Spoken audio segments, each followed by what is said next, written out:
I can't believe you guys didn't even consult the dog man himself for the. You did a dog bit earlier without me. It's crazy, actually crazy. But what's up, guys? Now you're here, joining in the dog festivities. So.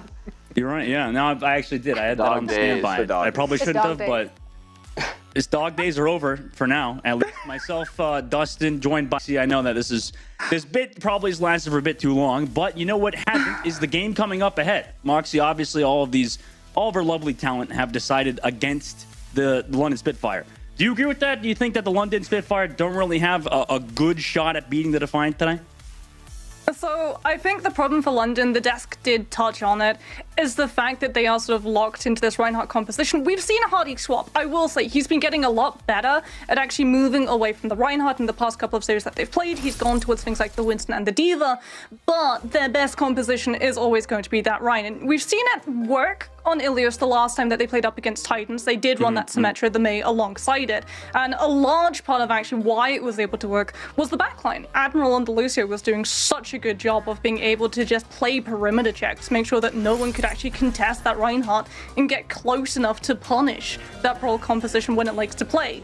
The problem for London, however, is the maps that come afterwards. Right. If they lose Lighthouse, they're going to be in significant trouble because Defiant are incredibly flexible in terms of compositions they can come out with. Kenobi said that we've seen Coolidge come out on 6 tanks. One of them is the Junker Queen. This is something that they already played against Boston, and it's looking absolutely terrifying. I mean, this game is incredibly important for Defiant to win, right, Moxie? I mean, they need to beat the London Spitfire to make sure they don't have a chance at those knockout stages, right? I mean, this is a really big deal for the Defiant to win. And like you said, Moxie, this might be the map they could do it on to really stop London Spitfire and kind of counter them because they're going to be on Reinhardt for the entire time. Yeah, and unfortunately for Spitfire, it's the absolute worst map it could potentially have been of Ilios. It's Ruins. This is a map that's seen Widowmaker at top of meta sometimes because of the long lines of sight, so Hardy's going to have such a tough job trying to keep that shield intact before he's actually able to get close enough to Defiant to really swing that hammer and deal the damage this Brawl comp needs. Well, Defiant, locking towards the Junker Queen to kind of set up Sam on those dimes as well with Speedily on the Genji, running a bit of a interesting duo with those two, by the way, being in the lineup, and Speedily kind of just poking with those shurikens on the backline. London Spitfire looking for a TP. Nice actually triple dink into the backline, but because of that, it's allowed Landon to build up towards that Baptiste window, has to dash back towards his team, but it's Kaluj who gets the kill onto Hadi after the Immortality Field was used, and now Speedily collapses on the rest of the London Spitfire as they slowly whittle away. They did get that cap on the point originally, but the Defiant will easily capture it back. Yeah, and here's the thing. Speedily, when he's applying that pressure onto Spitfire's backline, he's not looking for the kill onto Backbone. He's looking to occupy the Mei's attention. So Backbone isn't actually there to punish when Kaluj goes to contest Hardy, because the Mei wall is what the Junker Queen fears the most. If you're walled and isolated away from your team, and you already burned that shout, you're as good as dead on this current patch. So a really good job from Defiant DPS to open up that space for their tank, but oh my goodness. No. Spitfire just not getting to rotate. Yeah, they finally get Backbone in. Backbone maybe a bit distracted, looking for the headshot onto Speedily. London Spitfire now walking to the point. Hattie is hacked. Landon going to be the first one to match Sam in terms of ultimate. Sam tried to set up for the MP, but has to translocate away because he was poked out by that backline. Now London Spitfire rotate towards the point and above. Landon drops the window. Backbone's able to get OG. They come back for the peel of the Genji, but because of that, they've lost Hadi. Hadi had no support on the front line. It's just Backbone who is here with the Mei ultimate to try to peel, but he's already lost one. Drops the Mei wall to block off the touch of the point before the flip, but they cannot do so. Unfortunately, the point not going to flip back in their favor until just about now, but they've zoned off far enough to capture that point back. Yeah, and Defiant unfortunately did overcommit a little bit. Ultraviolet by trying to hold on to that point, threw in the Kitsune Rush. Granted, Defiant are going to have 4 ultimates to come into this next fight, whereas Spitfire are going to be relying on Sound Barrier to make sure that they can sustain through this rampage that comes out from Kalush. But because they won that last fight, they have the time to position away from both it and the EMP. Sam waiting with the EMP in the back line. Does he find a big one? Kind of separated, waiting around the pillar, but he's poked out by Admiral again. Nice work from him to force out that EMP for now. So Sam now has to reset up in that back line. Sparker as well, sitting with that with the way wall on the point, kind of just teleporting back and forth. EMP comes into the back line with the blade of Speedily, so that's happening. They get landed. Admiral gone as well. Speedily dashes back into Sparker, also fall through onto Hattie, and surely they're going to claim this point back at 50, or is it? 63%. Oh, gorgeous EMP from Sam. Catches both Admiral and Landon. So you can't even throw the Immortality Field to save the Lucio with Sound Barrier to come through and sustain after that EMP comes out from Defiant. Really good play from the Sombra. The good news, however, for Spitfire, because they weren't able to use that barrier, they will have it for the next fight to still counter this Rampage that Kalush has been holding on to. Yeah. Admiral, oh my god, almost goes down. I imagine that was just some shurikens from the Genji of Speedily. They rotate around the point. A little bit split is Landon, trying to avoid Sam in that dive to make sure he can keep his team alive. There comes that beat from Admiral early to zone off the point, but the counter beat comes through. And then also with the Rampage from Kalush, jumps towards that point. It's Hattie in the backline caught, but eventually Sparker will go down. That's a lot of the damage of the London Spitfire taken out. Kalush also axes Hattie, gets rid of him, executes him in this fight. Although they still have that window. They still have Landon in that back line, but now with that Kitsune rush of Ultraviolet, they should have even more cooldowns and damage to deal with Landon on this point, in which they do so. Defiant take round number 1. This Junker Queen composition is so ahead of the curve as well. Remember, we're not even playing on the buffed Junker Queen patch. This is Defiant just making that Junker Queen look so good because Kalush is doing such a good job of using those jagged blades. A lot of the time when we talk about Queen, we're talking about her sustainability with the shout. The fact that she has so much damage output that when you have a Rampage, you're arguably forced to use a Kiriko just to have that cleanse opportunity. But these jagged blades are forcing Spitfire to play so slowly. Yeah. When the Symmetra TP comes through, everyone has to stay behind that Reinhardt shield, otherwise someone's going to get grabbed out of position. The good news is, that's the comp that works on Ruins. The next composition that works here on Lighthouse is something a little bit different. Spitfire have already been able to triumph over an Echo composition on this very map when they went up against Titans, and again, the eye is going to be on Admiral. Yeah, Admiral has to keep that back line up, and you called it, we talked about this in private, me and you, Moxie, where Speedily on the Echo could be scary for Spitfire to hold out. By the way, Spitfire waiting inside towards the health pack, towards that point to unlock, kind of trying to make it unpredictable, but now they rotate to the point. Antigrenade connects onto 4 members of the London Spitfire, forcing the lamp out. The charge comes through from Hadi, eventually going to go down to Speedily. Kalush is also here. They lost Speedily mid-fight, but it didn't really matter. The res also still available for OG if he wants to go for it, but he might not need to because Kalush is in that backline. But at the same time, they have that peel. Admiral landed both there. Eventually, Kalush comes back to his team to get healthy. London Spitfire still have control of this point. Kalush cannot wait on it. He does not have enough heals to sustain. Hadi's back in this fight, and they have 5 members regrouped on this point, Moxie. And this is where it gets dangerous for Defiant, because now Spitfire winning that fight have the time to set up those scimitars, but Landon gets caught behind the back of the point, speedily drops down on him after that Sombra hack so that he can't execute into the window, and Spitfire without that sustainability just don't have the means to keep Hadi up. They don't. Kalush has the nano on the point here though onto him, so yeah, once Landon was removed, I mean, it was just a matter of time before the London Spitfire collapsed. They're slowly just trying to stagger onto this point, get it up hopefully to 85%. Admiral doing a good job just rotating around, but now the Toronto Defiant will reclaim this point. That's a good amount of time though on the clock for London. Yeah, the problem for London, though, is that, again, they're playing a sound barrier into an EMP, and Sam's already shown that he has the capability of hitting both supports at the same time with this ultimate. Admiral can't use sound barrier until he's seen the Sombra ult. He's got to be very aware of that, but they've only got one place to go, and that's that point. Kalush trying to jump inside, maybe disrupt the dive early. He had to charge out, so now that cooldown down. They do get that TP onto the point after they rotated into the open, so that's a clean rotation from them. They reclaim this point as well. Defiant not there in time. Now the EMP comes through, connects onto 4 members. The lamp is here though. Sparker's still healthy with Landon, and as long as they have Landon here, they should be fine to sustain. They're looking for that Echo, but he gets the copy just in the nick of time to come through, but the point already flipped, so there's not really any delay that could happen here. Sparker as well still has that Symmetra wall on the point too, so Defiant kind of have to slowly wait for Kalush to come back. 70% now on the board. Speedily gets that opening pick onto Backbone. That's a great job from him. Sparker chooses just TP out of there, just want to live, keep their alliance for the next one. 76% of the board. Hadi comes back in with the charge. They also drop the beat drop and the Symmetra ultimate as well, so Kalush tries to disrupt it with a bit of a primal rage. They also have the Valkyrie too. Nano Boost still available from Ultraviolet as he comes back into the fight. They don't use it just yet. 88%. Kalush eventually finds Admiral after the beat drop ran out. Landon falls too. And London Spitfire, they haven't given up this point just yet. Even though they're losing these fights consistently, they do keep claiming the point, so the Toronto Defiant have to keep coming back. And that's the thing that Defiant are going to have to do in this next fight, because Spitfire are 99% of the way to actually taking this. So all they need to do is teleport onto point with the Symmetra, and then use either the Blizzard or the Shatter to zone Defiant away. In either ultimate, Defiant have no choice but to walk straight into it.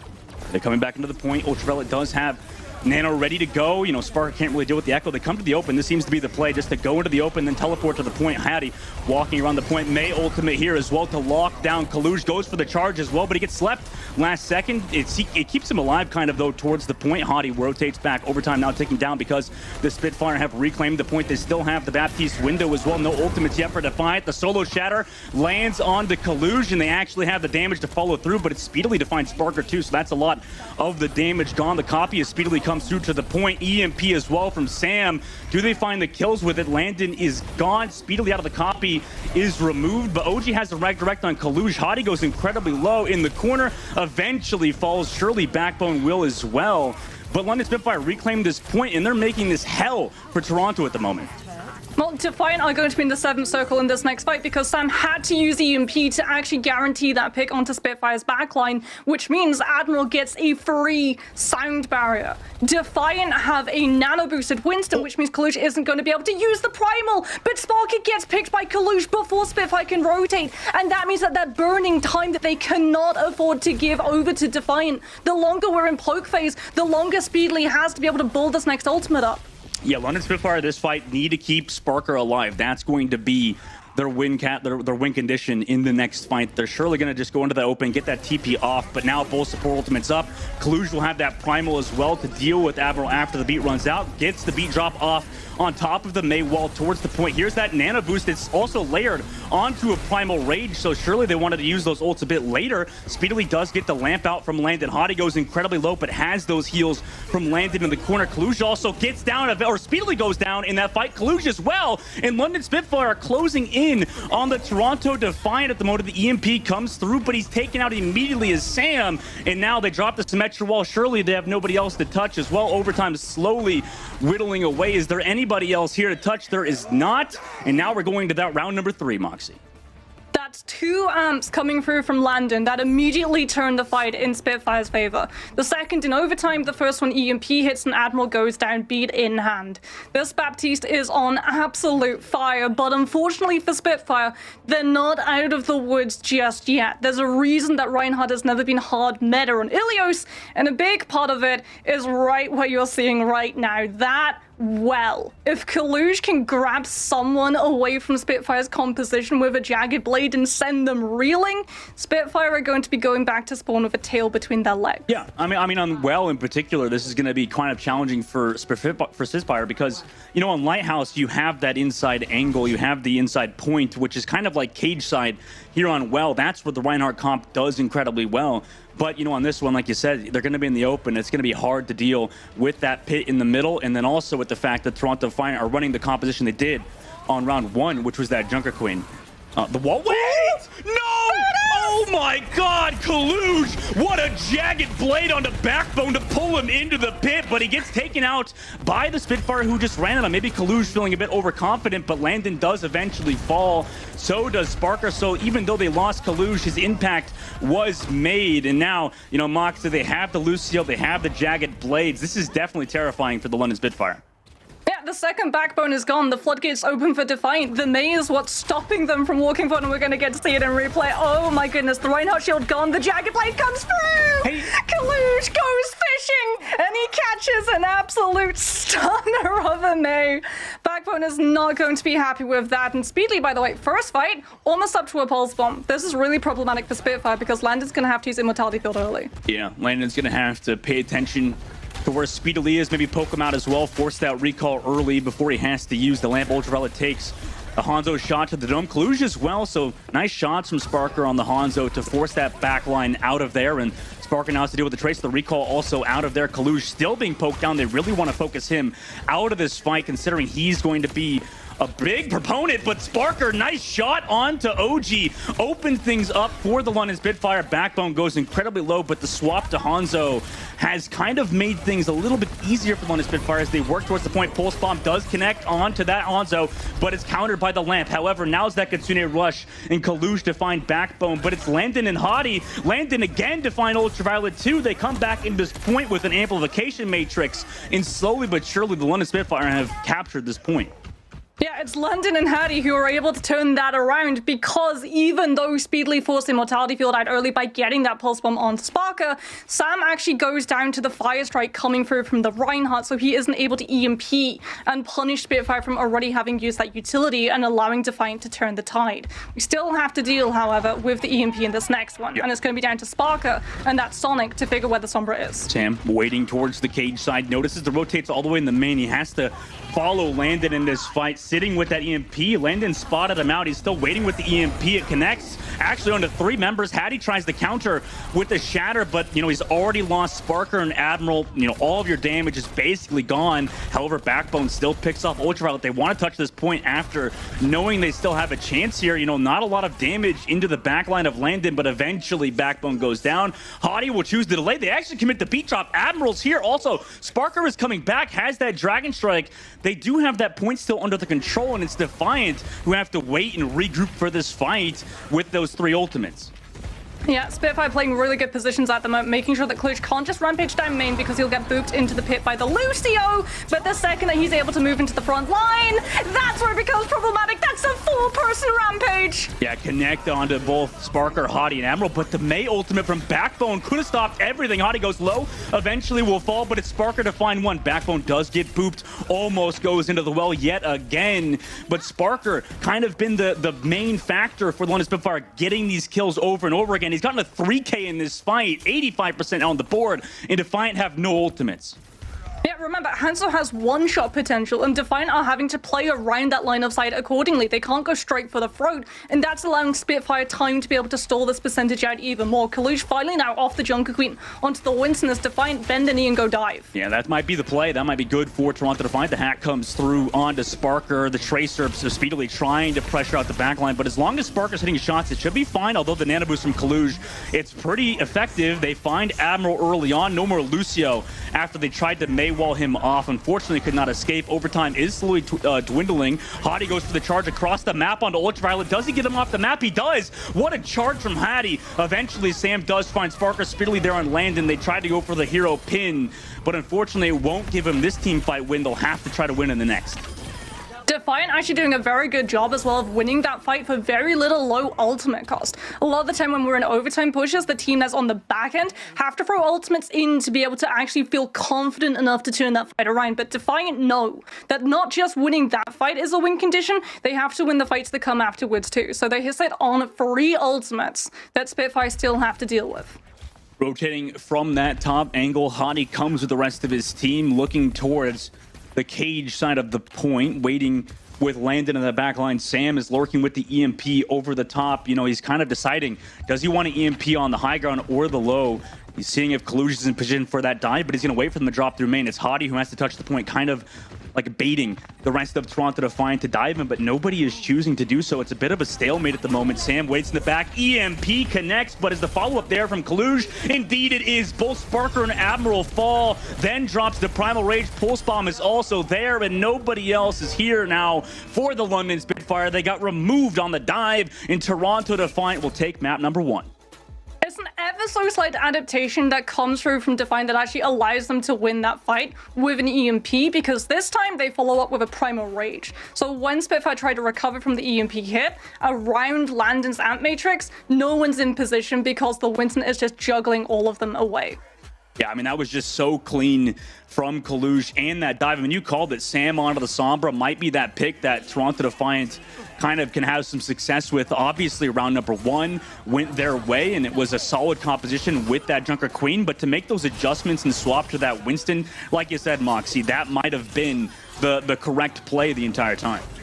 Yeah, Yeah, Spitfire, like, when they were going into a Junker Queen, had Defiant actually, like, won that first fight and being able to sit on that composition, sit on the Jagged Blade threat, and make sure that Spitfire weren't really able to push aggressively forward with a Reinhardt because they're just too worried about going into that death pit, then Defiant are going to be able to find a lot more success with this composition. Again, it's an absolute gorgeous Jagged Blade, too. Coliseo making sure to be able to turn to that angle to actually grab Backbone into the wall so he doesn't fall a little bit short, which is something, unfortunately, that some of my Roadhog players in my games haven't quite learned about the angle precision. But when we do see that swap away from the Junker Queen towards the Winston, acknowledging, okay, we've lost these fights, we don't have the space for the Junker Queen to be able to just threaten you away from, it's time to swap. And that's something Defiant have the luxury of, and something Spitfire unfortunately don't. And what we have is another map for you guys. We're going to Kings Row after a short break, so don't go anywhere. We'll be right back.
Cold like 0 degrees. I'm out the cage, gotta let out the beast. Revolutionary, gotta let out the streets. Locked in a cage, I'ma let out the. Wake up, get out the sheets. We came for war, man, forget my peace. You take the west, I'll take on the east. I'ma put them in the cage, never let out the. I hear him chat to the noise. Can't stop for the talking. Hot like fire on the pan. If you wanna touch me, please use caution. Welcome back, everybody. We are headed into that map number 2, which is going to be Kings Row. Toronto Defiant looking as clean as their hype video at the current moment, Moxie. I mean, what a win for them. Map number 1, I should say. But London, they didn't make it easy on them. And next up, we're going to King's Row. That's a solid map for Reinhardt, which the London Spitfire love to play.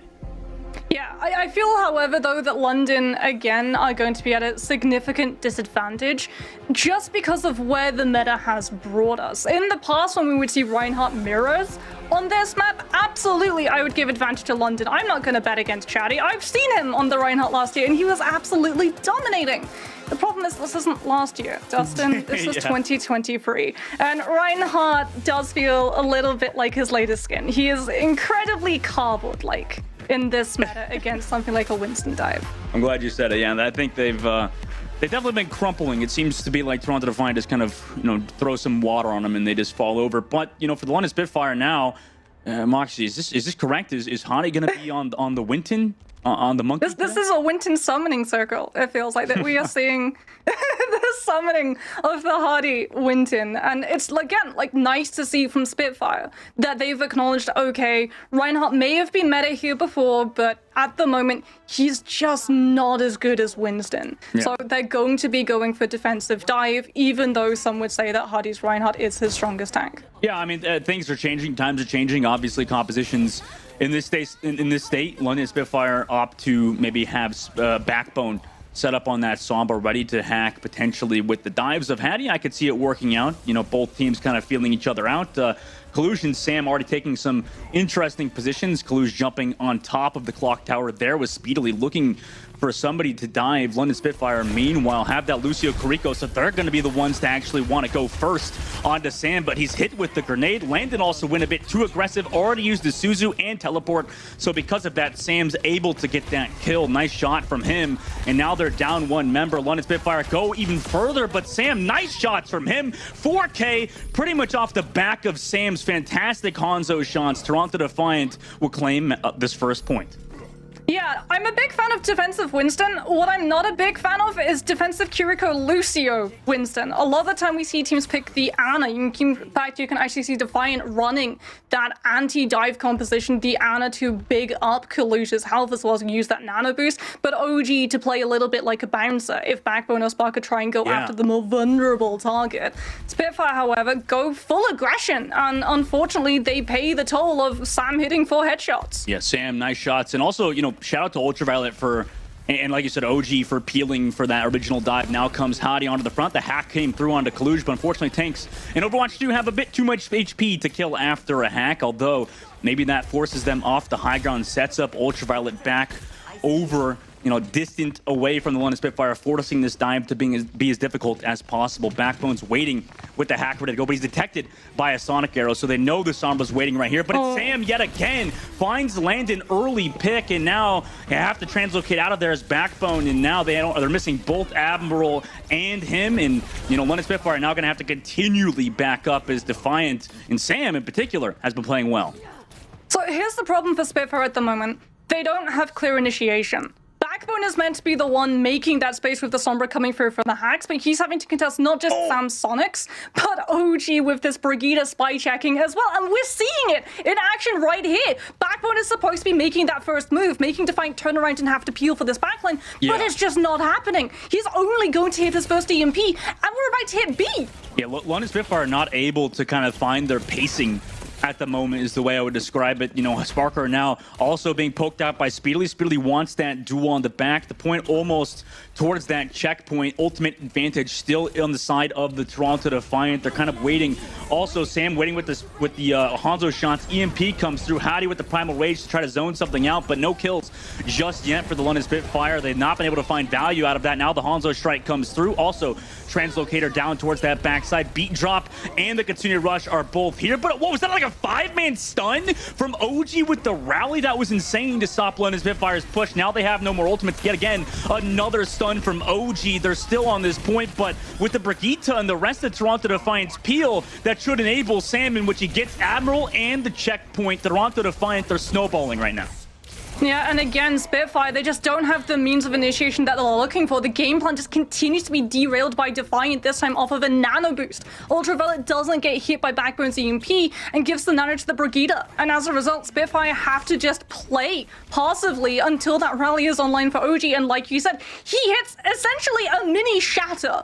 And Spitfire just have not had the time to be able to shave off of the bank. The good news for this team, we're heading into C. This is heavily defenders favored when you have a Hanzo. When you're running dive, not so much. Admiral has to poke off that high ground of Sam. Sam jumps out, so that's already one position gone, but the cart's already rotated around the corner. And now Sam, free to still climb back up to that high ground. Backbone forced to translocate back. They know he's towards that mini health pack on the left side of the room, so Sam just looking for that Lucio, poking him out, throws the Sonic Arrow at the top. Admiral doing a good job avoiding those shots, and the dive actually comes through early, but nice heals yet again from that backline of OG and Ultra. The nade comes through to keep him nice and healthy. Now the Sonic towards the left side. Kalush wants to go for that dive and speedily goes to the right, so a bit uncoordinated for them. Kalush stuck in the middle with that nano, but it forces Landon to jump towards that front line, and finally Backbone and Hadi are there with the dive, but the entire time the car is pushing. Speedily finds Backbone and then forces Hadi to jump back towards the cart. They've lost Admiral. They're a bit split in this fight now, and Sparker goes down too. Landon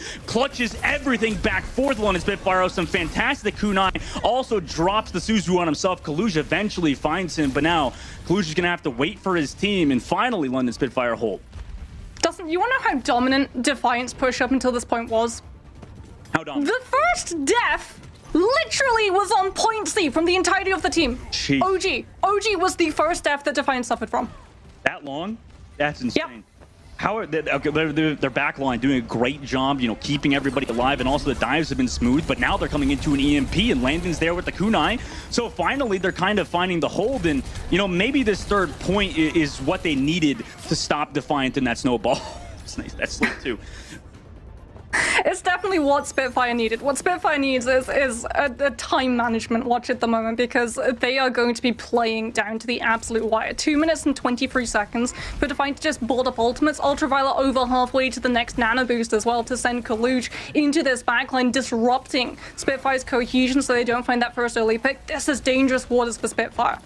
Yeah, this is incredibly scary, but 2 minutes left. If they get a hold now, that could maybe pave the pathway forward as well. That they're up in ultimates, so they have to be intelligent with their ult use, make sure not to use too many ults here. In fact, they're waiting for the Toronto Defiant to be the ones to make the move. Sparker waiting over the top, does blink towards that backline with the pulse bomb. Unfortunately, doesn't connect. A bit too difficult of a pulse bomb to hit. Drops down towards the cart, has those heals, gets all the way down to 5 HP, and wants even more. Eventually, OG finds him with the bash, but Admiral found Kalush. They dropped the beat and the Kitsune rush. Maybe this is what Toronto Defiant wanted for that rally, is to force out double support ults from the London Spitfire, but time bank is also something you have to be concerned of. I mean, you can see that Defiant's game plan worked perfectly, though. They hold on to the nano boost to have in this next fight, as we can have a look at Admiral. This is a play that we'd highlighted before, finding those knockoffs. Kalush going down before he even hits past 50% health means Ultraviolet doesn't get to save him with the nano boost. And as a result, Spitfire get to hold on to this high ground position, and Defiant just don't have the opportunity that they've had in the past to be able to play off of Sam's Hanzo shots. Instead, he's onto that Sombra with this EMP, trying to catch this back line. Yeah, that's a good point. Sam kind of on a more utility role at the moment. The hack comes through onto Hadi, forces him back. They know the Primal Rage is available on him. Ultraviolet also playing at the back of the map. The EMP connects onto 3 members. The Nano Boost onto Kalush to peel. Also with an EMP of their own on the counter dive of Sam. And now that Brigida can go as aggressive as he wants until the Nano runs out. Landon is out of the fight, so they're missing a lot of the heals. Hattie can still delay with the Primal Rage, though. 30 seconds left. Backbone tosses the translocator towards the left side. They should know it's over there. Has to back up. No dive from Kalush. In fact, comes back to a pulse bomb and also Primal Rage of Hadi. Now 20 seconds left. Defiant go for a fast reset. Speedily will have a pulse from Kalush, Primal to hold on and sustain for Defiant in this overtime push, but like you said, it's going to be overtime push. The problem for Spitfire is that they're incredibly far away from ultimates. No EMP, no pulse bomb, nothing with kill potential. It's all going to be down to Landon and Admiral to live long enough to pull these ults. Well, here comes that dive, speedily with the pulse, looking for that backline. Has to use the recall, though. Eventually, Landon gets the teleport away from the fight, throws the Suzu to keep Hadi alive, but unfortunately, it doesn't hit. He's also rallied into a corner, and like you said, Moxie, too many ultimates. However, for the London Spitfire, they did get them into overtime. Eventually, though, the Toronto Defiant will capture out with no time left. Yeah, Spitfire, honestly, the turnaround on point C was monumentous, I think is the best way to describe it. It was essentially looking at an entirely different team. A and B, it was a struggle bus. You could see that Sam on the Hansa was just making Spitfire's job such a pain. I'm sure you as a former support player will understand as well that when you have someone who has that one-shot potential just hanging in the sidelines, threatening you moving forward, it significantly limits the amount of space you feel confident in taking. And unfortunately for Spitfire, that just meant that they had to keep giving ground. Yeah, Hanzo on this map is always so annoying to play against, and you're right, I definitely know that better than, I mean, everybody knows that really. Like a lot of these maps, you know, Havana, I don't remember who it was. I think it was Bird Ring or somebody on one of the teams when the Atlanta Reign, when I was on that team. We played against one of these teams and I just kept getting picked off like every fight. And, you know, Gator, now coach of the Atlanta Reign, he's like, dog, man, stop getting picked. What are you doing, man? Stop feeding. And, you know, that was when I realized I was a feeder as well. And now, Moxie, you know, for the offensive side of London Spitfire, you got to feel somewhat confident, right? Holding Defiant to having no time left, you know, making sure that overtime push happened. Now you have a chance to capture out with a minute and make sure Defiant don't have their own attack again. Yeah, the problem, however, for Spitfire is who do you dive onto? Because Defiant had the clear target of Landon going incredibly aggressive alongside the rest of the team. Ultraviolet is on the Ana. He's going to be all the way in the back on that high ground, making it so hard for Spitfire to approach. So they're away from the dive. They've decided they're just going to grab a sim and go into hotel, wait for those cooldowns to be online, and then pounce on the high ground and take it away from the Ana. Yeah, I like that. So very, very fast play as well. Make sure they can't react to it. Kaluj drops towards the point, and he's already gone. Kaluj removed from the fight. Backbone also onto OG. What a fantastic last-second change by the London Spitfire to make sure they just ran down Toronto Defiant on the first point. Any tank can be a dive tank if you fall from a far enough height. That is Spitfire's mantra, and it's such a change-up as well. In the past, especially for Pro-Am, when they played Reinhardt on this very map, they were the slow rush team, right? They would use all of their cooldowns, go into hotel, wait for all those cooldowns to be back, and then charge onto the point. But changing that pacing up through Defiant for an absolute loop, and allowed Spitfire an absolute stunner, and an incredibly fast A push as well. Well, I'm sure London Spitfire fans are like, why can't you do that on the Winston comp? You know, it's like their dive is faster on the Rhine comp. Also, I think he just got a fire strike through the top window or top left high ground on Speedily, who was setting up on that high ground. Hadi said, no, this is my high ground. I am the flank DPSer. Hadi runs through that front line, now on to Ultra. The peel is here on Toronto Defiant. It looks like they're starting to panic. I mean, you're not expecting a Reinhardt to be up in that high ground, and Hadi is such a good player at just coming from these unexpected angles, understanding that either Speedily or Sam is going to be lurking up in that space, trying to infiltrate into the backline, especially now that Landon's going to have that amp matrix. The Sombra wants the EMP to be bought as quickly as possible to be able to immediately cancel it out. Yeah, Sam, 72% has to go for that damage, but he's just kind of going for hacks of the current fight, just setting up his backline dive. Now goes for the damage, but he's poked down to 80, or poked down out of the fight. Translocate's really far away, in fact, so he has to walk all the way through. They know he's not in this fight. The Amp Matrix comes out from Landon, but a sleep dart from UV connects onto Landon, who's above the gas station, or above the train station. He is woken up, though. Ultraviolet eventually finds him, so UV as well with an anti-grenade connects onto Admiral. Kaluj is also here with the Primal Rage, and eventually they did have to use the Nano and the Primal, but Defiant will hold them for now. Yeah, Spitfire forcing Defiant into using those two ultimates to contest both the amp, and then if they actually want to pick up Landon, Admiral actually comes in with a knockdown to make sure that Clutch has to use that primal to get that jump back and finally take the Baptiste down. But it means that Spitfire now have an EMP, and Ultraviolet doesn't have the means of being able to sustain that we've seen them use time and time again. The nano boost is gone. Yeah, but you know, at the same time, you know, Hattie is on the Winston, so a lot of things are now changing up, and as you can tell, their pacing is already a little thrown off because of it, kind of playing a bit hesitant, waiting for that dive to come through from Backbone. This is given time for the Defiant to set up their own EMP, but nice EMP from Backbone connects onto Sam. They do get Kaluj with it, so they have the target they wanted to kill, and they find him pretty easily, in fact. Toronto Defiant now, maybe do they decide to clutch up with ultimates, or do they go into the third point? It looks like they just opt to wait for this third point, not using the ultimates, but they get staggered. Sam gets picked off by Backbone. Oh, Sam was the one player that Defiant needs in this next push. They have EMP and Admiral so close to Sound Barrier. It's going to be a game of cat and mouse between these two players, but Landon gets picked as well, and Spitfire are going to have to take a big step forward unless Sparker's Pulse Bomb can actually come in for kill. Yeah, nice Pulse Bomb from Sparker. In the same fight, Ultraviolet found that open pick on the Landon, but Landon now can teleport back. Kalush has to walk back from spawn. The cart now crosses around that corner. Toronto Defiant do have an ult bank to work with, though. They are waiting with said ultimates, especially for Kalush to come back in this fight and build that EMP. Now comes through for Sam. Hottie gets taken out immediately. Both Winstons seem to be falling over so fast. Landon gets poked out, has to back up, take the teleport out of this fight. No more ults are needed for Toronto Defiant, but you know what they do need is these kills. They have to find Landon. Eventually, OG finds him. Ultraviolet also there, and it's this backline that has been kind of playing incredibly DPS-oriented, keeping Toronto afloat.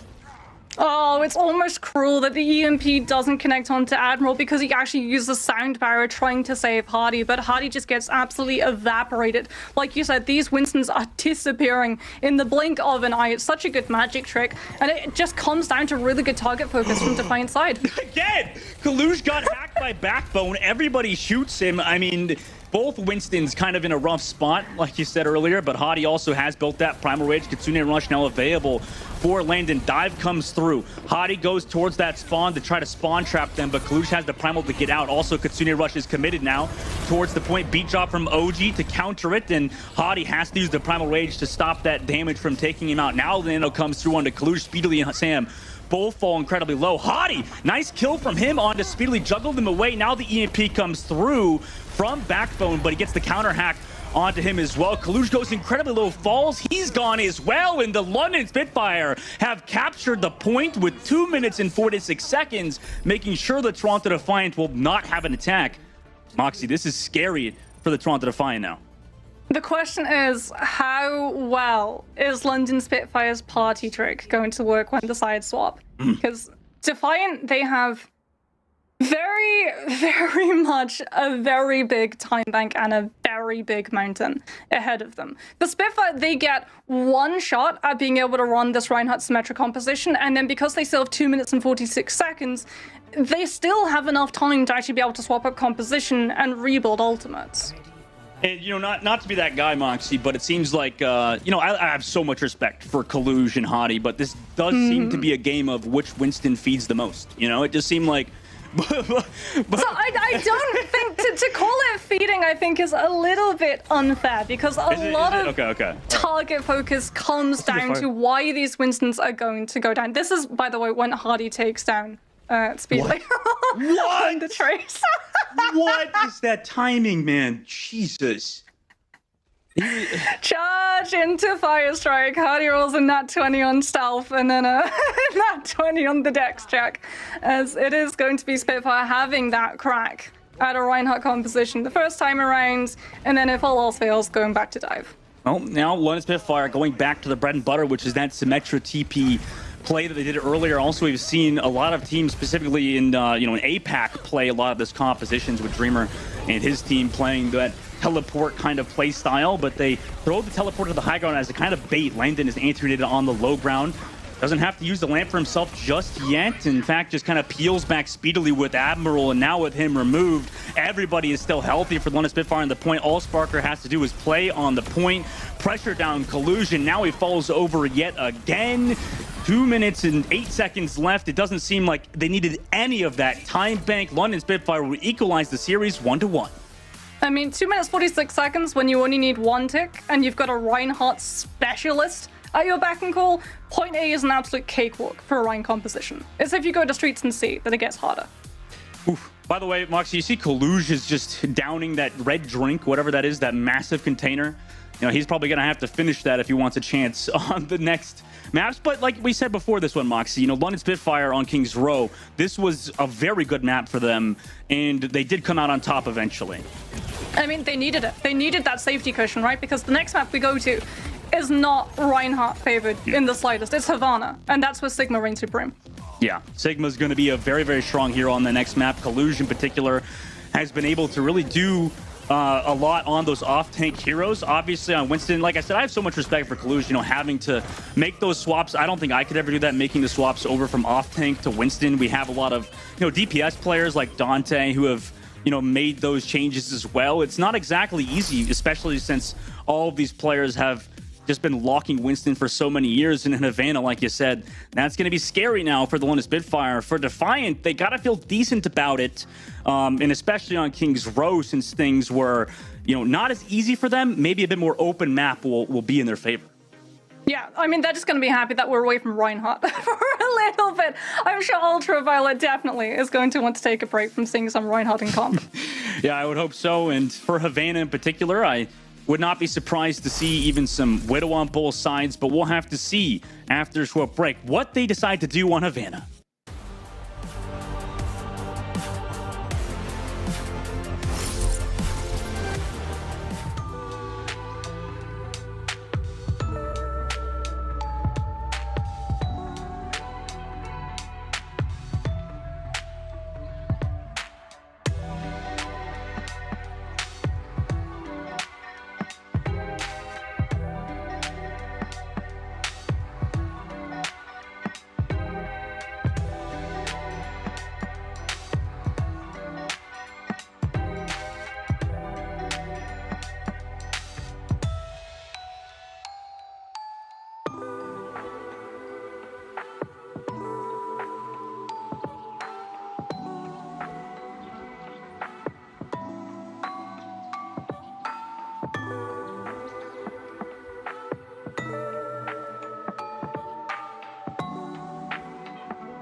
Welcome back, everybody. Hopefully for London Spitfire, there is fire as that intro is for them. And, you know, next map on Havana, the London Spitfire will be against the Toronto Defiant. We got a close series on our hand, Moxie. What are your thoughts so far, especially since it's 1-1? Also, there is a bit of a roster change I will point out before I let you go, Moxie. Speedily is out and Hydron is in.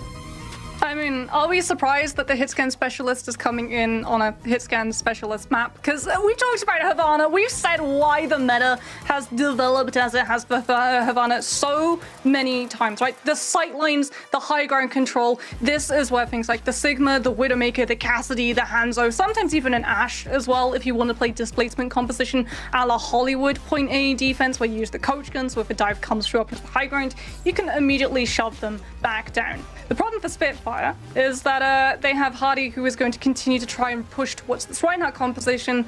So for them, their win condition, it's not going to be the high ground, it's not going to be the corner, it's not going to be even point C. No, it's going to be the very first steps that Defiant take out of spawn. Actually, look, they're not running the typical Symmetra that you potentially will with these spawn camps, right? I mean, you don't really want the Symmetra here at the moment, right? You have the Mei to make sure that Defiant can't really push onto Hardy, that you're going to be able to use that wall either to block off one of those doors or isolate the target out entirely. Hardy's going to be there with the hammer swinging onto all of these targets coming through from the spawn doors.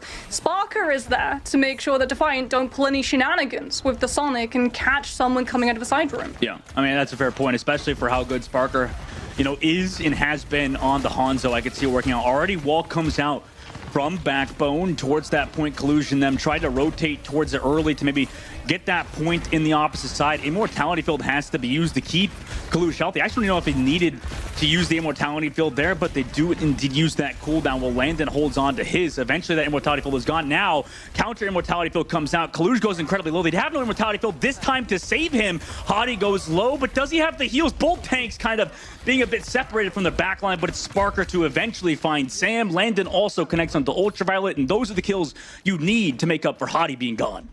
Well, Hardy's going to be gone way longer, unfortunately, than Collusion's. So now for Spitfire, they have to back out, give space, and wait for the tank to come through. And the Reinhardt is going to be coming into a poke phase where the Ramatra has just the best. It's going to be down to Sparker or Backbone to find a pick and force Defiant back. Amplification Matrix from Landon used towards that point too. Before Hadi's even back, Sparker finds that kill onto Hydron, and Hydron is just subbed in to just be kind of shut down by Sparker. 2 kills for him. And that was the kill that Spitfire needed, because Hardy with that charge has been able to make up that distance.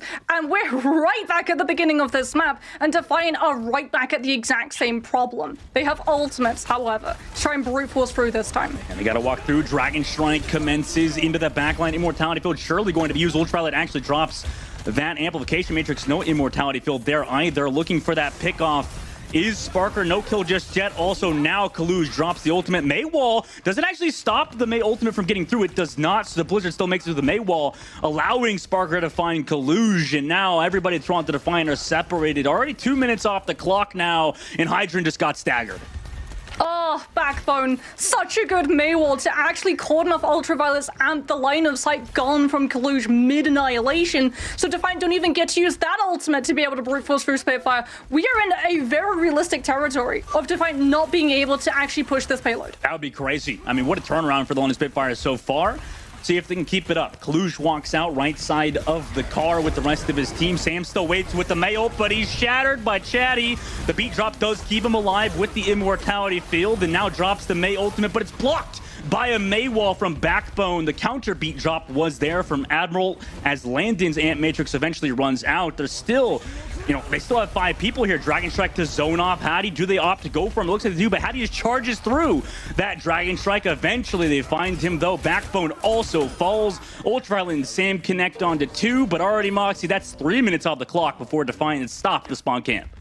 Sparker is so close as well to Dragon Strike. Ultraviolet at least has control of the payload, so he can use Ant Matrix. It does move alongside the payload, so you will continue to find value even when the fight moves further afield from the ultimate.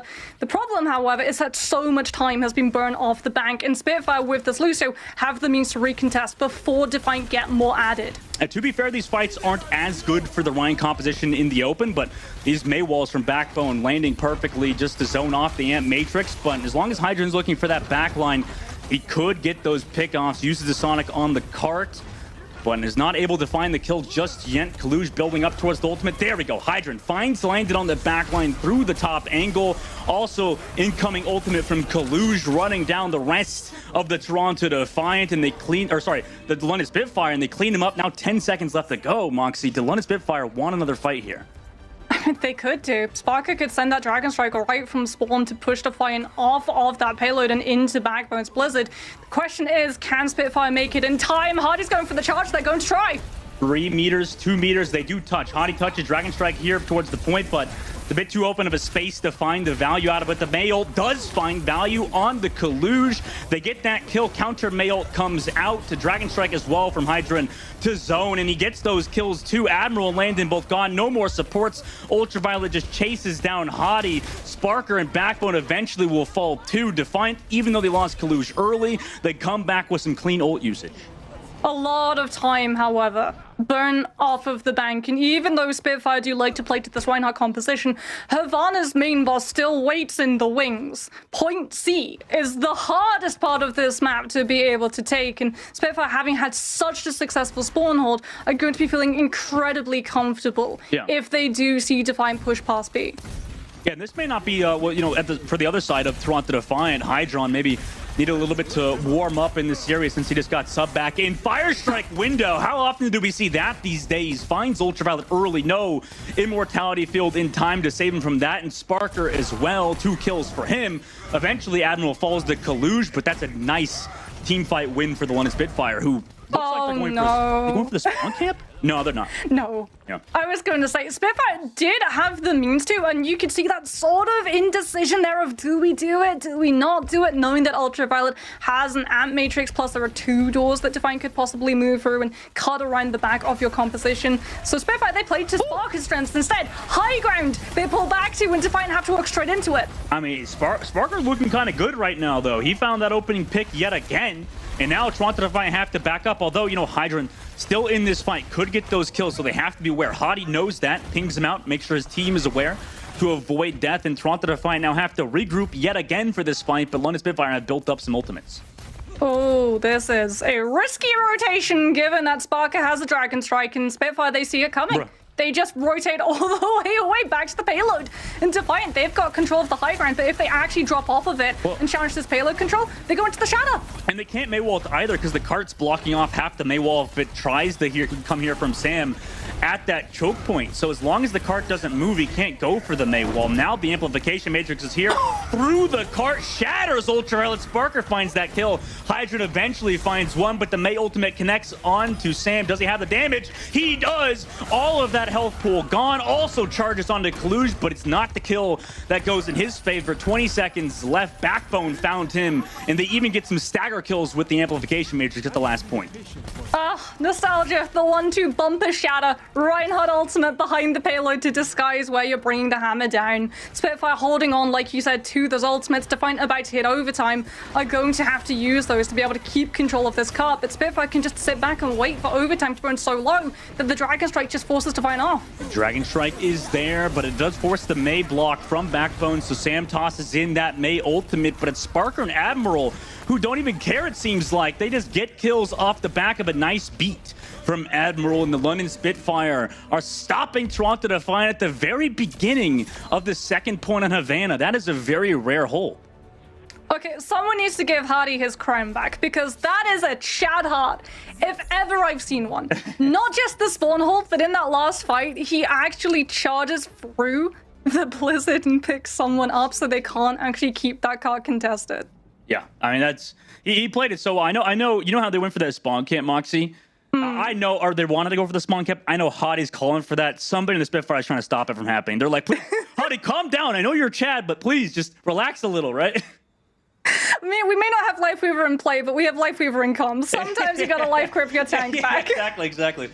The vocal, yeah, who needs Life Weaver when you have the vocal grip back, you know? Just, you know, you need like the entire, I like to think.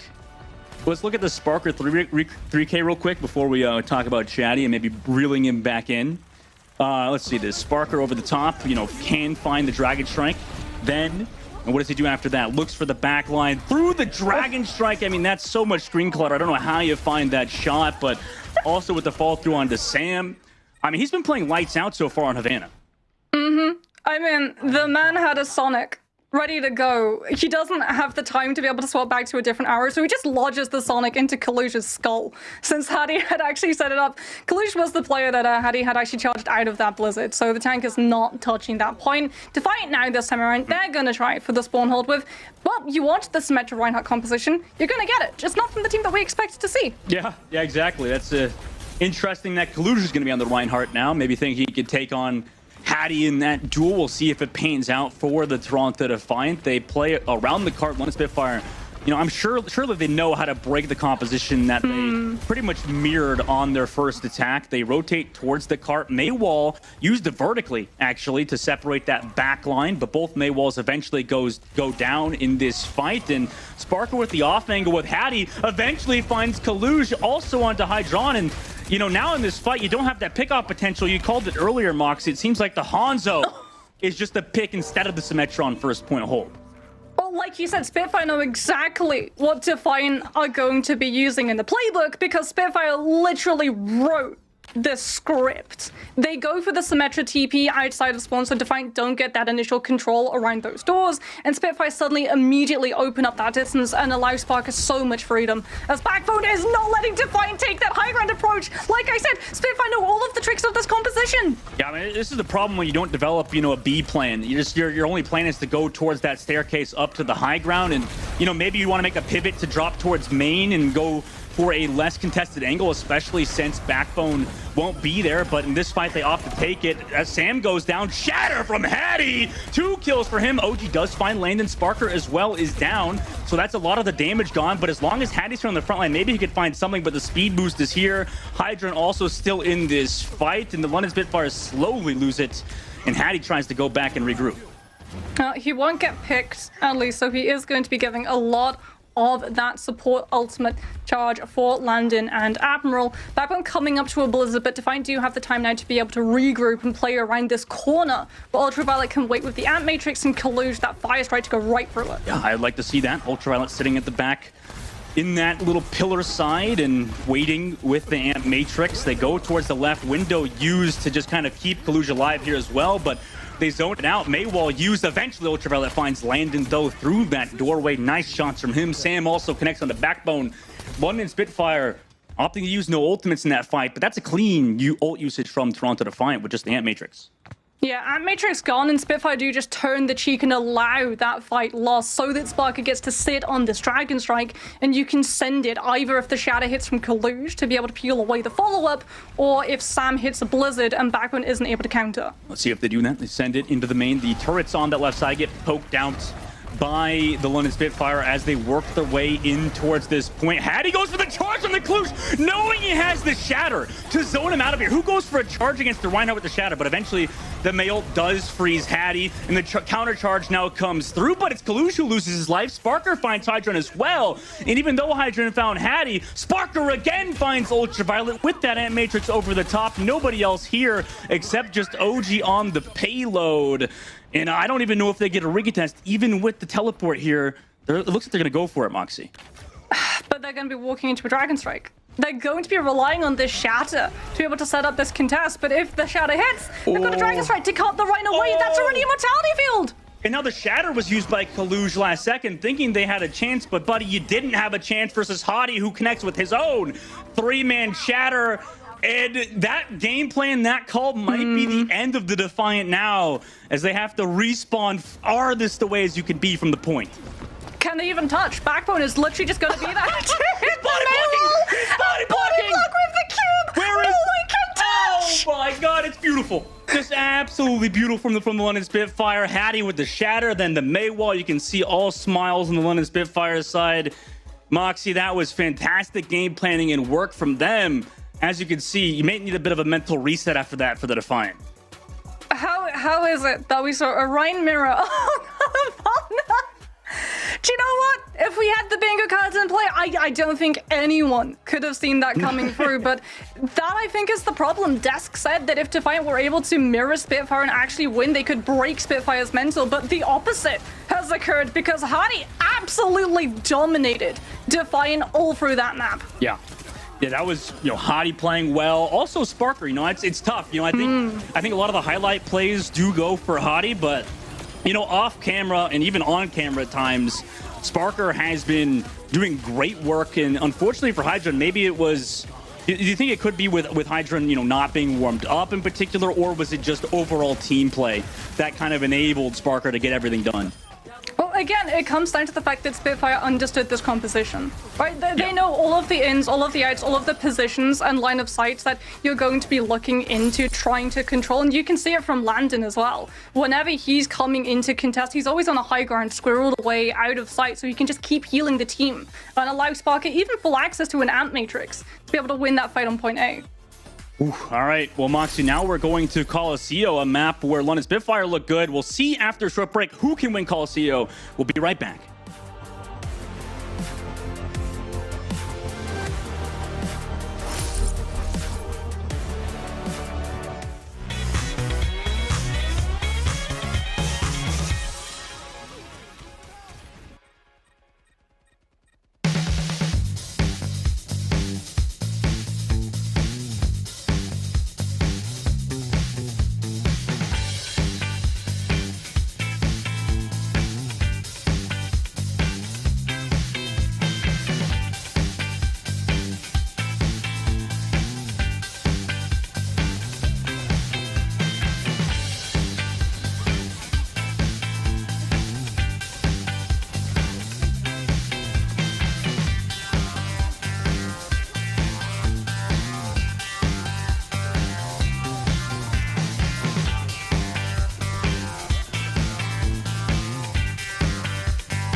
I'm pinned.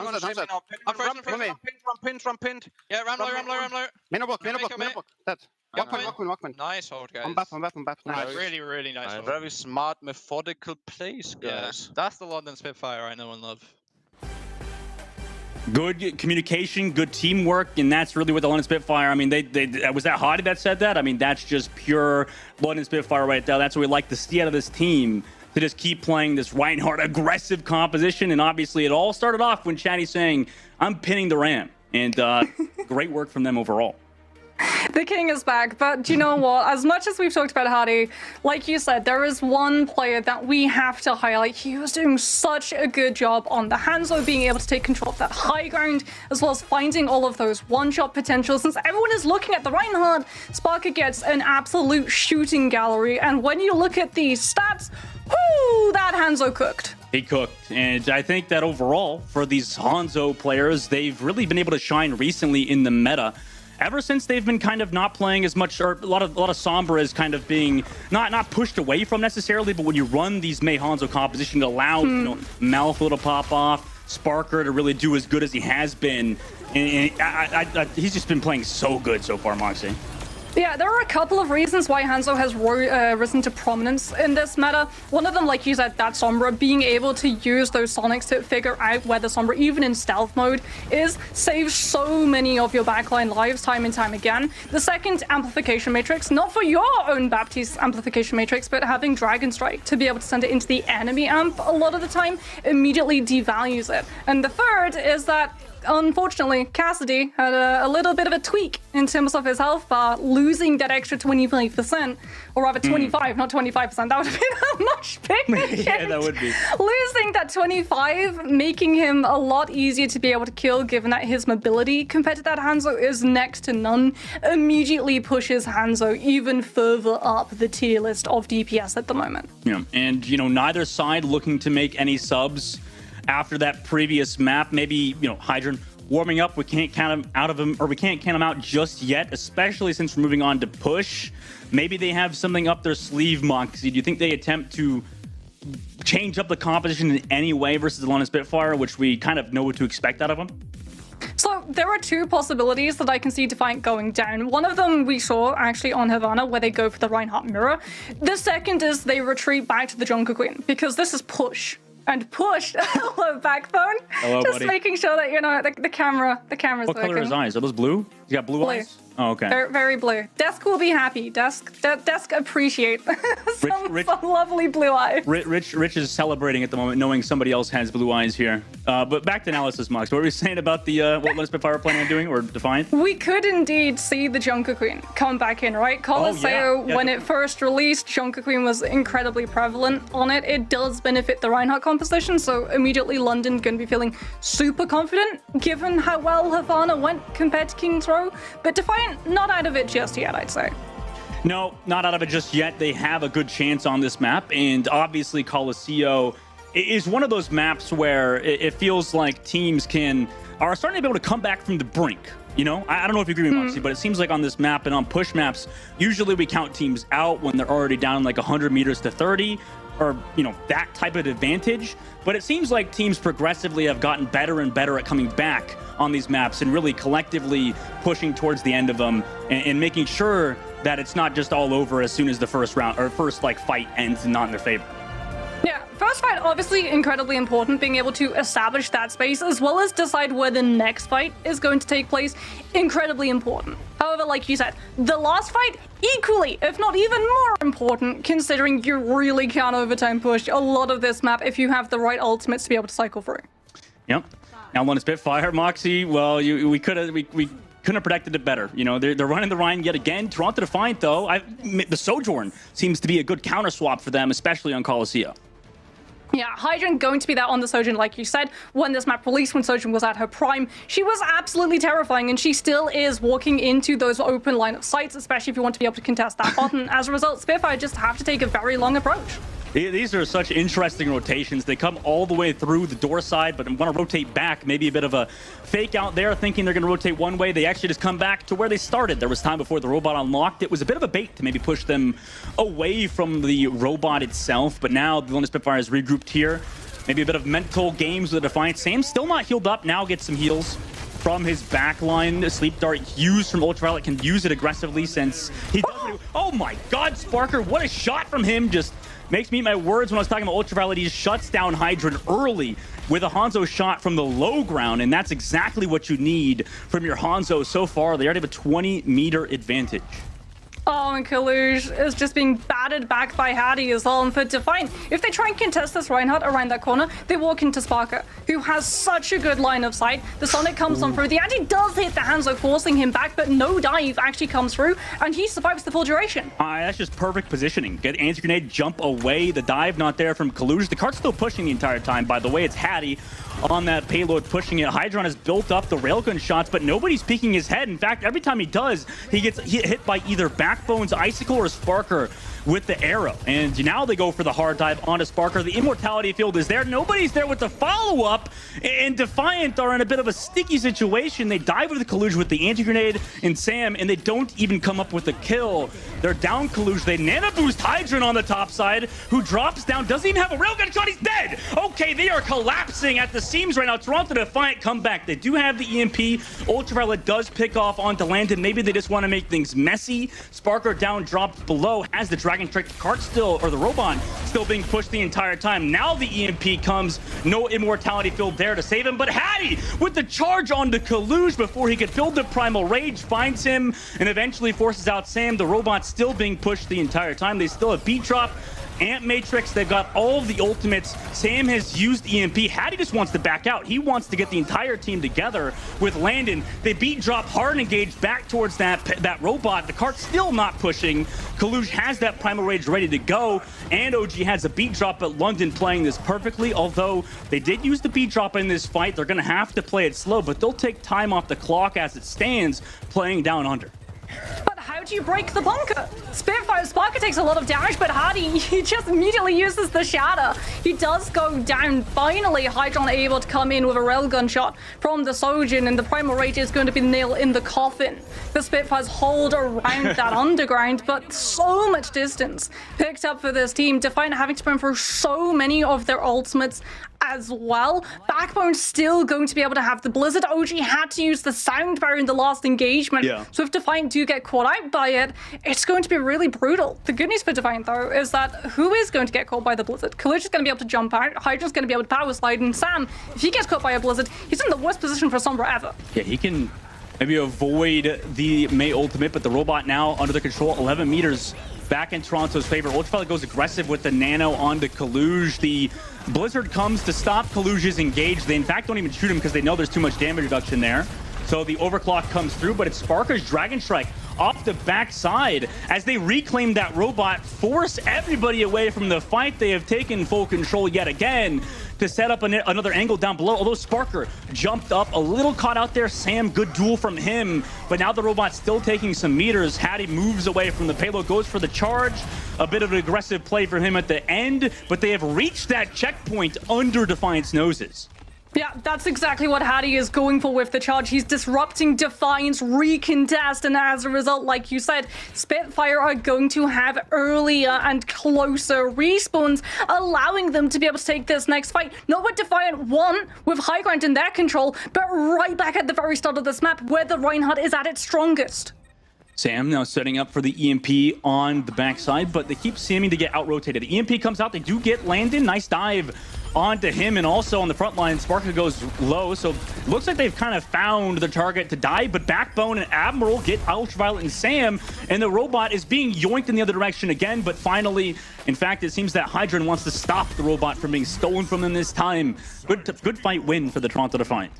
Yeah, but Defiant only now are actually able to move into any distance picked up for them, as Backbone on that May is just such a pain to dislodge with that block and wall to be able to stall for as long as possible, as Admiral's going to have a sound barrier. Defiant don't have a single ultimate other than this Primal to be able to actually counter this contestant. As a result, they have to play so far back, and this means that Sparker is in the driving seat once again. Sonic out to make sure that Sam isn't flanking on that Sombra, but no one else from Defiant can actually contest the Hanzo or the bot as a result. Yeah, they rotate forward. Now comes that dive, the dive from Kaluge, drops his bubble down, but now use that Primal Rage to dive deep into the back line. May ult to try to zone and peel off Kaluge, in which they do so well. Admiral still holding onto the beat. Landon as well with the Ant Matrix. Robot now in control of Toronto Defiant, but the beat drop comes through. They take that robot. Nobody else can touch it, so they're just going to keep rotating on the opposite side. Sparker, does he get caught out? He's still with this team here, but it's Kaluge to find Landon as well, as Sparker with Hydran on the backside. The nano dive from them. The Toronto Defiant got some good team fight wins in a row they've got now. No early spawn points for Defiant, however, and Spitfire still going to have ultimates available, and Defiant now have to play into Sparker sitting on this high ground. That's why we're seeing Kaluge pushing forward aggressively, making sure that Sparker doesn't get to take that high ground position away from Hydron.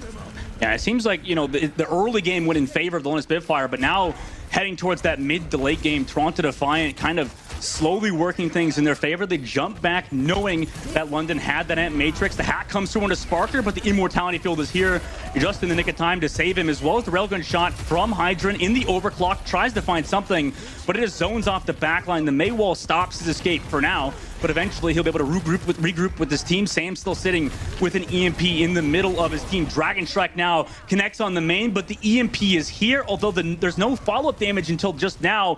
Kaluj finds Hadi off of an anti-grenade, but it's Sparker after the Dragon Strike gets Hydran, and also Ultraviolet. Kaluj is still here with that Primal Rage, and also has OG, so they're not really out of it just yet, but surely they're going to fault the Sparker on the front line. OG falls, so does Kaluj. Now the robot is reclaimed.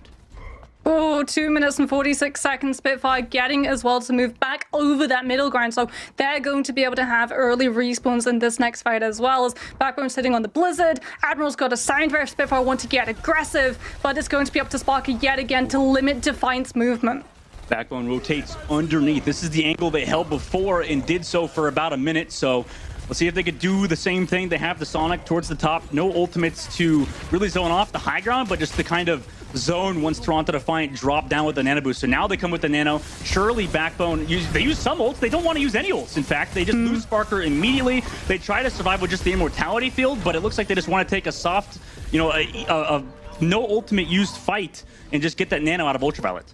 Yeah, because now with Nano Boost gone, if Blizzard comes out from Backbone, they're not going to be able to save Kaluj. If he gets frozen, he's not going to be able to pop Primal in time to be able to save him. And Spitfire still have the advantage in terms of distance. And Sparker comes in with an early pick onto Hydran. Defiant have no means of bursting through Spitfire's forces and have to use the Primal to keep them occupied so the bot continues to pick up distance. And Hattie at the same time connects onto Ultraviolet. So that's 2 members down. Kaluj just has to run away in the Primal Rage form. Nice beat from Admiral. Landon also still takes some poke damage from Sam, but eventually forces out of there, and the robot now under the control with 1 minute and 24 seconds left. Kaluj might not even be able to get another Primal up. Ultraviolet, without that Nano Boost, is not going to be able to actually push him in with that cleave to connect onto these members of Spitfire. So Defiant have nothing other than a sound barrier to live through an overtime. Wait, where did Backbone come from? On the flank with the Maywalls, connects onto the backline, but he slept! Nice job from Ultraviolet to keep himself alive for now. Eventually, it looks like was that Hadi running him down? But no, Ultraviolet lives because OG connects with the beat drop, and Hydran found Sparker. Admiral also fell too right after or during that beat drop, so nice re-engage from the Toronto Defiant. It was almost over as Backbone went for a bit of a cheeky May-ult flank. But Dustin, that's a Blizzard for a beat. Spitfire going to have so many ultimates as we head into overtime, the Dragon Strike and Shatter combination being one of them. Sam is looking for that opening for EMP, lurking in the backline, trying to connect onto Spitfire.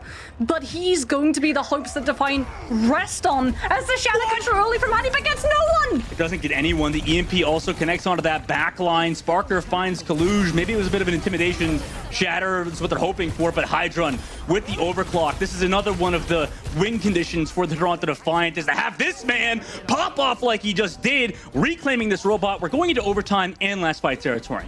Spark is going to be able to send the Dragon Strike to try and keep Defiant from being able to eclipse the distance that Spitfire have set up. Landon off of the Baptiste onto the Kiriko to be able to get back into this fight faster as the Dragon Strike comes through. OG down below gets hacked and eventually falls to Hadi, who is down below, kind of like a troll below the bridge, slamming onto this Winston, gets onto Kaluj, says, no, you cannot pass my bridge in this current fight. You cannot get this win. The London Spitfire reclaimed the robot and are going to win over the Toronto Defiant. Well, if there's a toll to play under that bridge, unfortunately, the asking price is too steep for Defiant's blood. London Spitfire needed this win to be able to be in with a chance of qualifying and moving forward. And you can see it from how they played today. This was an entirely different London Spitfire that we were used to seeing. This is OG London Spitfire, and I'm hoping that it's here to stay. Everybody counted them out. The desks all said 3-1 for the Defiant. I think everybody in the community thought Defiant would win, but these two teams, looking at the standings, they were a lot closer than maybe a lot of the community thought they would have been coming into this matchup, right? I mean, it seems like the London Spitfire have kind of figured out their identity a bit better, maybe have gotten better as a unit, and obviously that ends up with them with a 3-1 victory to keep their hopes alive. I think for London, they really benefited from being able to hold on to this Reinhardt composition. Right, we've talked about Hardy being able to swap towards things like the D.Va and the Winston in the past, but he is at the most comfortable on the Reinhardt, and as a result, he's going to be at his best playing for the comms, keeping the team's morale up when he is on that Reinhardt, when that composition is working, and you can see it on their faces. This was a happy London Spitfire, none of the pressure, none of the stress that we've seen on their player cams in the past. London Spitfire in a great spot, right? I feel like as a team, as a unit, a lot of people rally around them and rally around this player in particular, which is Sparker. I mean, obviously, he played amazing. The overall cohesiveness of this team was really because of Sparker to find those opening picks. It kind of was the last slot they needed. Nice little flex at the end of the match from him as well to show off the, let's be honest, non-existent muscles he has. But besides that, he do be flexing us in-game. Hanzo shots. He's just a phenomenal player overall.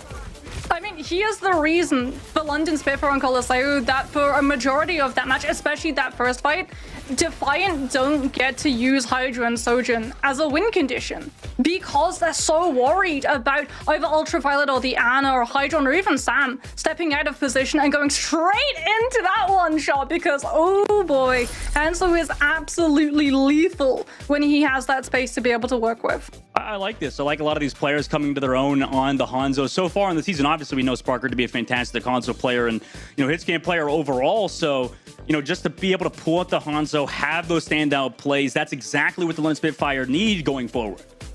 Yeah, going forward, they need to keep this aggression too. We were seeing a lot of different changes of pace.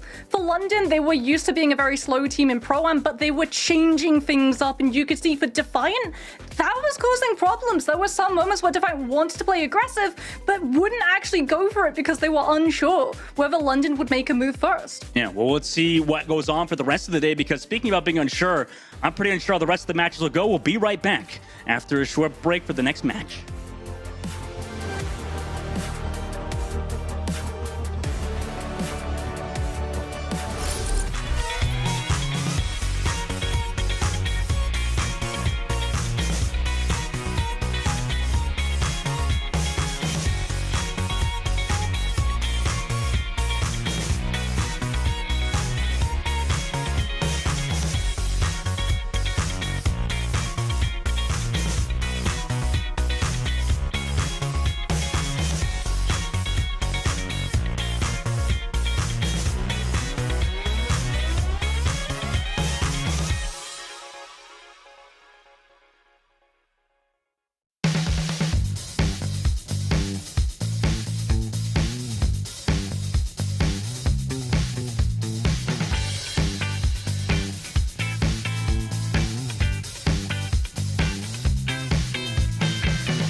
hear you say No nade. I'm on point. Nice. Monkey, monkey one, Anna no sleep, monkey one. So one. Walk point. Nice. Chat, you can cheer on your favorite team with an official jersey. That was so serious. Up to 20% off right now to get yours at shop.overwatchleague.com. And you can show your colors, show that you are now a London Spitfire fan, a true believer in the London squad, which, quite frankly, they kind of boomed Toronto Defiant there. Like that was not. I mean, it was fun to watch, but it wasn't fun to watch somehow both at the same time. Toronto getting one map, but we need to talk about this match as a whole. London Spitfire managed to play to their comfort, and Toronto Defiant let them get away with it. Yeah. How? Why?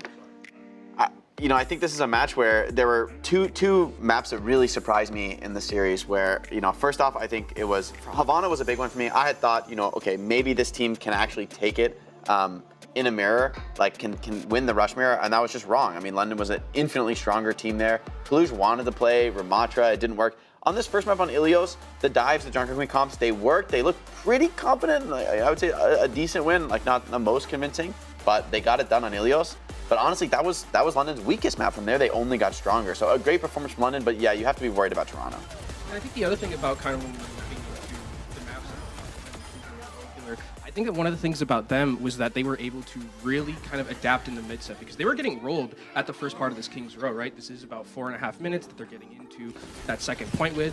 Toronto's playing really well. And then there was a really great swap, I think, from London Spitfire in terms of their focus, right? We know Coliseo is a little bit, you know, green in terms of that Winston composition and Winston play, and London did a great job, I think, focusing Coliseo down and taking that main tank out of the equation entirely, and that let Hadi on the Winston, another hero who he's not as, you know, formidable at, really get a lot of value, and I think London Spitfire did a great job mid-set adaptation in that mode. And you can even see where the shifting point was since, you know, we're on this map of Havana towards the end of it. Backbone had such a really great performance. And then even towards the end of it, that shifting momentum right at the end just to lay into Toronto, and like their mental is basically gone at the end of this map. You can see how much it significantly shifts with even just how Backbone plays aggressively with the Maywall, with the ice block. There's so many different dynamics. This is when you want to get into your opponent's head, you're just doing it and be able to deny them as we enter into Coliseo. And you see a drastic difference in the way that Defiant is playing. It was honestly a little almost disappointing, I want to say, because Toronto Defiant have been such a team we praised for synergy, for that cohesion. They go in as one. On this map, though, Coliseo, they threw themselves at their opponents, like one by one. It seemed very disjointed. I mean, that's been the narrative with Toronto Defiant, that they played together, you know, they had all the success in contenders, and then surely they're going to revitalize that and they're going to have such great synergy. But it hasn't shown, I think, from any one of these matches. I mean, they've won matches, they've looked good. It's looked good off the back of, in my opinion, individual performances. I think there's great players. I think Hydron, Ultraviolet, Coliseo, I think there's a lot of really strong, exciting players on this team, but cohesion has not been their strength. It's not been the comps, really. They haven't found their footing in anything other than individual players playing their best heroes popping off. I mean, maybe that's how they succeeded so well in contenders, but that's just not enough in the Overwatch League. Let's hone in, though, on the compositions and on the map specifically here, Jake, because some of them definitely did favor London or allowed London to get away with what they're most comfortable with. Yeah, so I think, like you mentioned, Kenobi, it was really, King's Row was a brutal one. So even though London's able to come out and like cheese a snowball on their attack with the Rhine comp, they quickly switch off to dive, and on the defense they're playing dive pretty much the whole time, and they still win this map. I mean, this was, for the most part, this ends up just being a dive map that London win, and that's something that as Toronto Defiant, you cannot lose the dive map, right? Like, this is one that, this is your wheelhouse, this is where London are weak, this has to be an easy win. I mean, London almost lost to the Vegas Eternal on this map, but they get the win over Defiant, so this is either very much a revamped London or Defiant dropping the ball. Hard to say which. And when we go to Havana, I think Defiant knew they had to take the Rush Mirror. They just know that it's the strongest comp on that map. I don't disagree with it, but they got slapped. And I think that those two maps right there, London won on the dive, London won on the Rush comp. Now, it's starting to look really bad for Toronto, and they run this very odd comp on Coliseo, the Sojourn Sombra dive. Very interesting comp, like very disjointed in my opinion. Can work, but again, very high degree of execution difficulty when it's basically only Winston and Sombra going in on those dives. You don't really have as much follow-up as you'd like for EMPs. You're really putting a ton of pressure on the Sojourn to get picks in the Sombra, or on the Sojourn rather, and it just didn't work. And then even sometimes, like when we were watching Toronto Defiant on those dives, Jakes, it was like Kaluja's just in there by themselves. You know, there's also the Sombra going in by themselves, and you don't have that kill pressure because Sparker is right there on Hanzo. His arrow is locked onto the head of Hydron throughout the entirety of that map. So I think there was that disconnect. And again, it's so weird because this is American Tornado. They were so good in contenders, that cohesion, the power of friendship, you know, all of these things we talk about this Toronto team. Jake said it. We haven't seen it, which is so strange because of how successful and how built up they were before we got into the Overwatch League. Well, it does give London Spitfire now, however, another chance to maybe make it into the knockouts. It's not entirely up to them themselves, though. However, I do want to bring in one of the players who just got the W. Please, everyone, welcome to Watchpoint, the Backbone. Thank you so much for joining us, and of course, congratulations. Hello, thank you. Let's talk about the match we just got to watch. You guys managed to really play to your comfort picks. So Jake just elaborated on that. Did you expect to be able to get away with those Reinhardt heavy compositions, or do you think Toronto kind of dropped the ball there? I mean, I think it was a good map pool for us today. I feel like there's an argument that we've been fairly unlucky with map pools this stage. All of our best maps have been, like, we had a couple of our best maps in the Vegas game, which is kind of unfortunate. But it's definitely a good rush map pool today.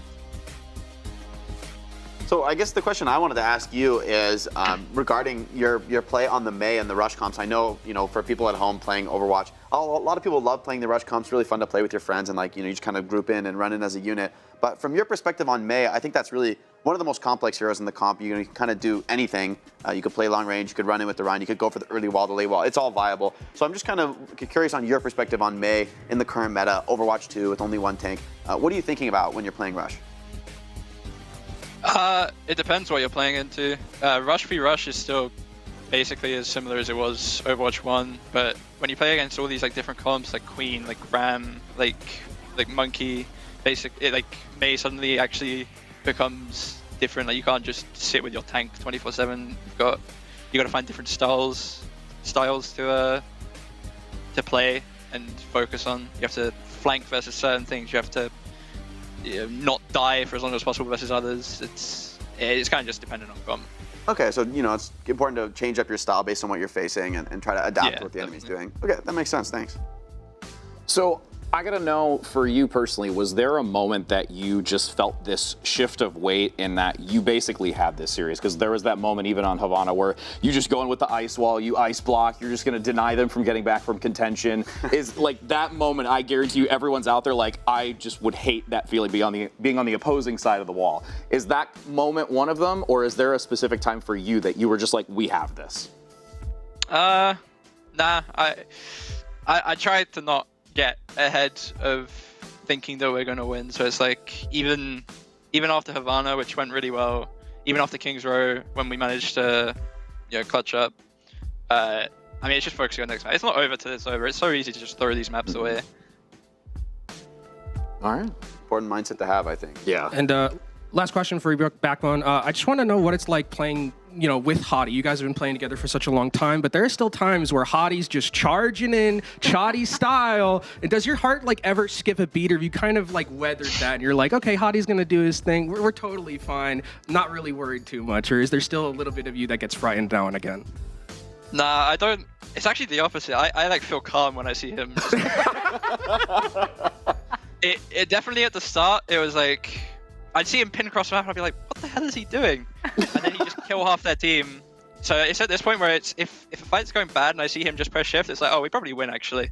Like it's actually a good thing to have happen.